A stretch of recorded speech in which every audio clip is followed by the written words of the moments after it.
Well, hello again and welcome back to my channel. Now, if you have been following my workshop build series, you will know I am kind of almost in the home straight. It's been just over a year since I started this project. Getting there at the cladding stage now, so not too far to go, hopefully. And it's been ages since I've done a one-handed woodworking tips video, so I thought I'd share with you how I'm actually going about cladding this build with just the use of one functioning arm. Now, the cladding itself is this profile of shiplap. It's not what I particularly wanted, mainly because of this groove, and with the boards being quite long. These boards are 4.92 meters, and trying to line them up, particularly if they're a bit warped, not the easiest task to do. But I should be thankful that I bought this last summer and not this summer for obvious financial reasons. Anyway, let's roll the video and I'll show you how I go about doing it. Now, as you can see, obviously it is sped up.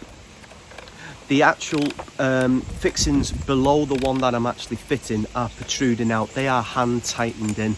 The reason being that when I go to put the board on and it inevitably slips, those screws can actually help me just by a little bit of a supporting mechanism. I also don't tighten them up because I don't want the plank, the shiplap below, to be too tight when I'm putting the next one on top.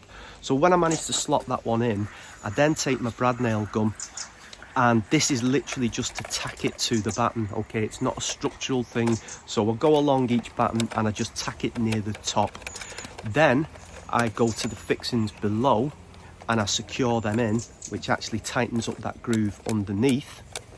And then I take my trend countersink bit and I drill the countersink on the one I've just fitted.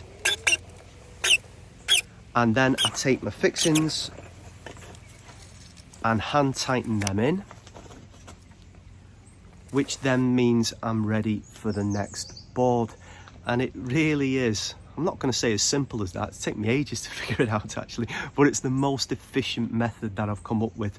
So the actual hand tightening the fixings in means it is, I mean, it's not meant to be there for, you know, if one completely comes down, but if I just lose my balance a little bit, then I can regain it, get it back up, and then get the groove into the piece of shiplap on the top, then drive those fixings in, which gives a little bit more security. And also the use of the brad nailer as well. As I say, it's not structural, it's just literally to pin it in place before I drive the one fixing in per shiplap piece.